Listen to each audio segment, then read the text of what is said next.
Hey friends, it's that time again. We've got another country wrap-up video for you, and this one is all about Sudan.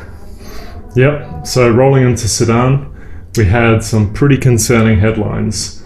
Political unrest, sanctions, and a lot of demonstrations. Yeah, and they became quite apparent to us, especially as we entered Khartoum and we saw plumes of smoke rising from the city as we were making our way in. Yeah, it turns out that a state of emergency had been declared by the leader al-Bashir, and there were a lot of military guys rushing around in vehicles, making a whole lot of noise, and it was potentially concerning. It was. But we managed to stay away from the concerned areas. Yeah. And overall, felt pretty safe.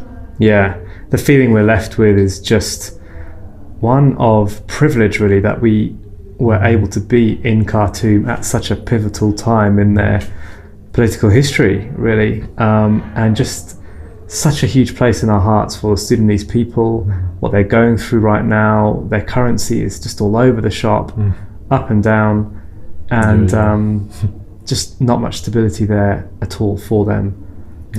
Yeah, they've got a lot of challenges at the moment, not least their leader al-Bashir grasping onto power with all that he has. If he loses power, it's likely he'll be tried for war crimes. So he's trying all that he can to stay in power, and as a result, there's really a lot of trouble in the country. There's very few jobs for people. The sanctions with the West have really impacted their economy. And we really got a sense that Sudan back in the day, back in the 60s, we saw some photos, really was an up-and-coming place, and there was a lot of potential for it.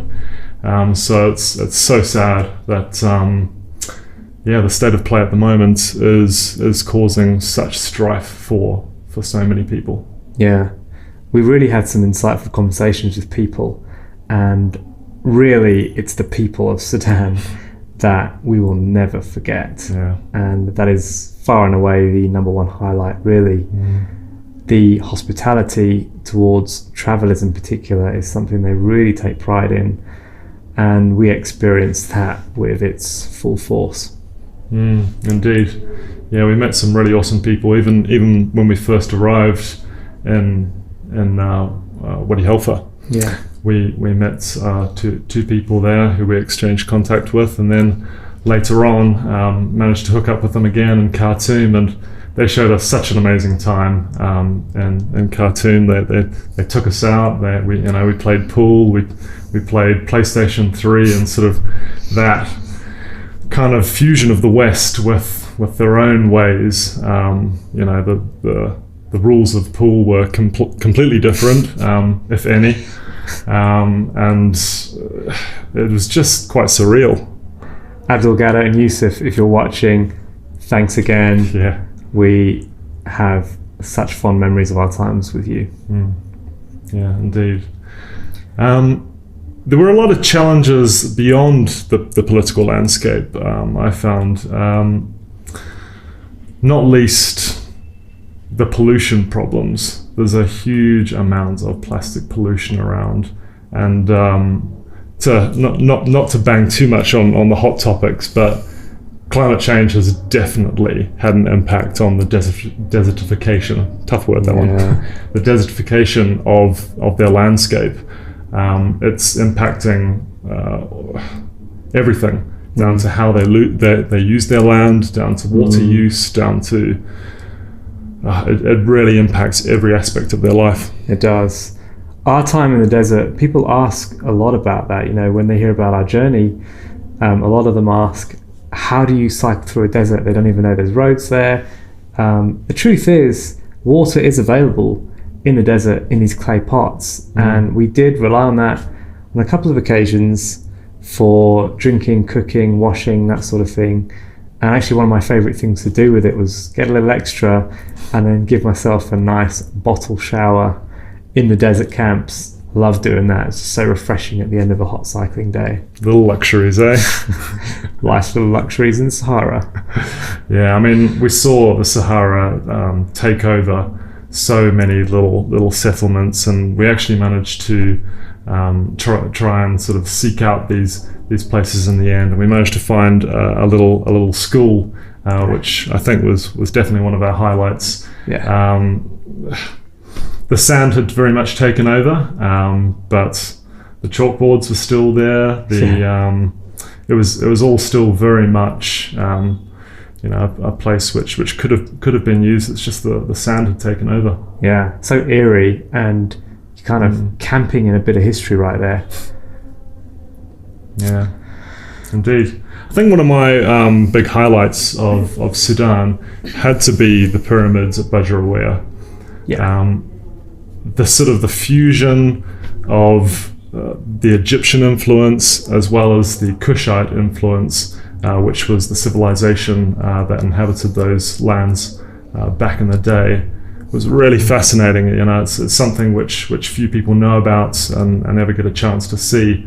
But it's that kind of fusion of Africa with sort of the Middle Eastern world of Egypt, which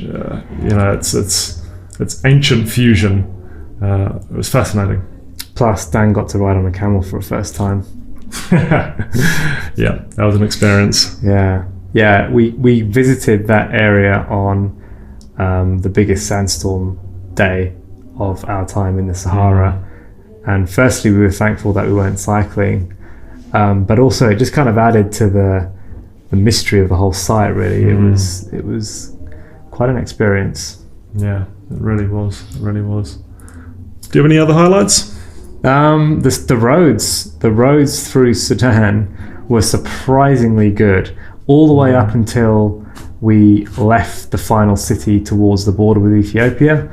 The roads were pretty smooth, all tarmac, nothing off-road at all, and we did have quite a strong tailwind at certain times through Sudan, which we're sort of missing now. We blasted through some of those sections. We had some of our fastest cycling days ever in Sudan. Yeah, it was amazing.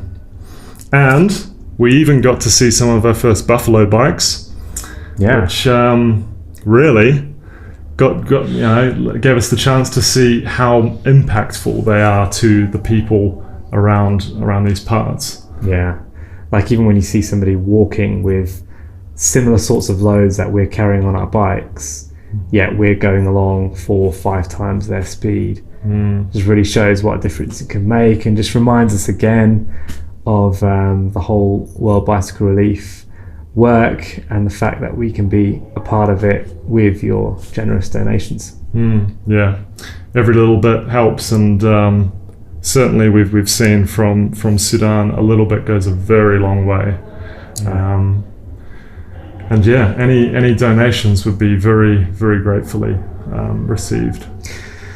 So that's Sudan, and as we make this video, we are of course in Ethiopia, which is going to be our next wrap-up video. But until then, stay tuned to the channel, keep watching the stories on Facebook, and let us know what you think. Give us some comments, give us some feedback. Let us know if there's things that you'd like us to comment on as we go along our journey. We have had some feedback from people, and just hearing your experiences of this place, what you'd like to see.